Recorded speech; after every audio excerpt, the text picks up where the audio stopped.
નમસ્કાર, હું રાજ. આપ જોઈ રહ્યા છો સ્પાર્ક ટુડે ન્યૂઝ. વડોદરા મહાનગરપાલિકાના મેયર ગીતાબેન મકવાણાના અધ્યક્ષસ્થાને આજે વોર્ડ નંબર 13ની કચેરી ખાતે સંકલન બેઠક યોજાઈ હતી. બેઠકમાં પ્રી મોન્સૂન કામગીરી, પીવાના પાણીની સમસ્યા સહિત સ્થાનિક પ્રશ્નોને લઈને વિસ્તૃત ચર્ચા કરવામાં આવી. સ્થાનિક સ્વરાજ્યની ચૂંટણી બાદ ભાજપ દ્વારા નવા પદાધિકારીઓની નિમણૂક કરવામાં આવી. ત્યારથી શહેરના તમામ 19 વોર્ડમાં સંકલન બેઠકનો દોર શરૂ કરવામાં આવ્યો છે. તેના ભાગરૂપે આજે વોર્ડ નંબર 13માં અધિકારીઓ અને જનપ્રતિનિધિઓની ઉપસ્થિતિમાં બેઠક યોજાઈ હતી. બેઠક દરમિયાન ચોમાસા પૂર્વની કામગીરીની સમયસર કરવામાં આવે, પાણી ભરાવા જેવી સમસ્યા ન સર્જાય તેમજ વરસાદી પરિસ્થિતિમાં નાગરિકોને મુશ્કેલી ન પડે તે માટે સંબંધિત વિભાગોને જરૂરી સૂચનો કરવામાં આવ્યા છે. આ ઉપરાંત વોર્ડમાં લાંબા સમયથી ચાલી રહેલી પીવાના પાણીની સમસ્યાના કાયમી નિરાકરણ માટે પણ અધિકારીઓ સાથે ચર્ચા કરવામાં આવી. શિયાપુરા વિસ્તારમાં ગટરના ઢાંકણા, જાહેર શૌચાલયની સમસ્યા તેમજ અન્ય નાગરિક સુવિધાઓને લઈને પણ રજૂઆતો કરવામાં આવી હતી, જેને લઈને મેયરે સંબંધિત અધિકારીઓને તાત્કાલિક કાર્યવાહી કરવા સૂચનો કર્યા છે. વોર્ડમાં દબાણની સમસ્યાનો મુદ્દો પણ બેઠકમાં ચર્ચાયો હતો. મેયરે દબાણ દૂર કરવાની કાર્યવાહી ઝડપથી હાથ ધરાશે અને સ્થાનિકોની સમસ્યાના નિરાકરણ માટે કોર્પોરેશન પ્રતિબદ્ધ હોવાનું જણાવ્યું હતું. આજે 13 નંબરના વોર્ડમાં સંકલનની બેઠક હતી.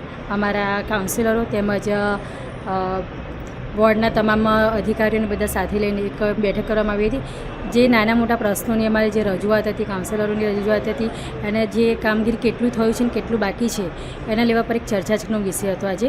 કે મારો પોતાનો વોર્ડ છે એટલે મને એકચ્યુઅલી આમ તો ખ્યાલ જ છે કે કેટલું કામ થયું છે, નથી થયું. તો પણ એક બેઠક એટલા માટે કરાવડાવી હતી કે સામસામે વાત થાય તો વિષય વસ્તુની એમને જાણ થાય. મેડમ, તમારો જે વોર્ડ છે સિયાબાગમાં ગટરના ઢાંકણા બેસી ગયા છે અને કોઈ રજૂઆત કરવા કોઈ એન્જિનિયર વિભાગમાં કોઈ સાંભળતું નહીં, અને પ્લસ 6-7 મહિના પહેલાંની જે શૌચાલય બનાવવાની પાસ થયું છે હજુ સુધી શૌચાલયની બધી રોડ પર બધી માટી અને ખાડા રેતી બધી રોડ પર આવી ગયા. સિયાબાગ બાજુમાં શૌચાલયનું કામગીરી ચાલુ છે અત્યારે, કંઈ બની રહી છે અને થોડુંક કામગીરી જે અધૂરી છે એ પણ અત્યારે ઢાંકણા પણ બેસી ગયા અનેક. હા, એ ગટરોના ઢાંકણાની એ બી અમે અત્યારે ચર્ચા કરી છે અને સૂચન પણ આપ્યું છે કે વહેલી તકે એનું કામગીરી પૂરી થાય. હા, એ પણ ચર્ચા થઈ અને ઘણી વસ્તુ એવી પણ અમે નોટિસ કરી છે કે એ લોકોએ કોઈ કમ્પ્લેન નથી કરી, કોઈ કાઉન્સિલરને જાણ પણ નથી કરી, ઓનલાઈન કમ્પ્લેન પણ નથી નોંધાઈ અને ડાયરેક્ટ મેસેજ છોડી દીધા છે કે ભાઈ કામ નથી થતું. જ્યારે તમે આ સામેથી અમને કહેશો તો અમને ખ્યાલ આવશે કે ભાઈ તમારા ઘરે શું પ્રોબ્લેમ છે. હા, અમે તપાસ કરાવી અને અધિકારીઓ ત્યાં મોકલ્યા તાત્કાલિક ધોરણે. જ્યારે અમને જાણ થઈ તરત અમે તાત્કાલિક ધોરણે એ પાણી પહોંચાડવું એ ફરજમાં છે, પણ તમારા નળમાં શું પ્રોબ્લેમ છે અમને થોડી ખ્યાલ હોય કે તમારા ઘરમાં પાણી કેમ નથી પહોંચ્યું. પાણીનો પ્રશ્ન કેટલા દિવસમાં સોલ્વ થશે? એ પ્રશ્ન સોલ્વ થવાની બી અમે અત્યારે સૂચન આપી દે છે અને ત્યાં અધિકારીઓ મોકલ્યા છે, તપાસ કરાવડાવી છે. હા, મોટાભાગની કામગીરી તો પૂર્ણ થવાના આરે છે અને જે અધૂરી છે એ અત્યારે સૂચનો આપી દીધા છે અને વહેલી તકે જે પૂરા થઈ જાય એવું અમે જાણ કરી દીધી છે. અત્યારે સિદ્ધનાથ તળાવ બહુ ઘણા વર્ષોથી બંધ હતું, એ અત્યારે અમે ચાલુ કરાવડાવ્યું છે અને એ ટોપિકમાં લઈને પણ અમે ચર્ચા કરી છે અને અત્યારે ચાલુ કરાવડાવ્યું છે એટલે લગભગ તો એ પૂર્ણ થશે. સારું. વોર્ડ 13માં જ અનેક દબાણો પણ આવેલા છે. દબાણો દૂર કરવા માટે શું પ્રક્રિયા હાથ ધરવામાં આવશે?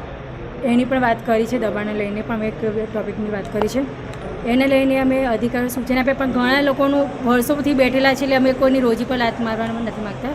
એટલે અમે એનું ઉકેલ લાવીશું કે એમને અલગ સ્થાન આપીને પછી અમે દબાણનું. હા, અત્યારે મેં કુલરનું માટે સૂચનો કર્યા છે. અત્યારે એ પણ તાત્કાલિક હમણાં હાલ તો જગ મંગાવીએ છીએ અને પાણીનો પૂરતા પ્રમાણે સ્ટાફને મળી રહે એ પ્રમાણે સુવિધાઓ આપી છે.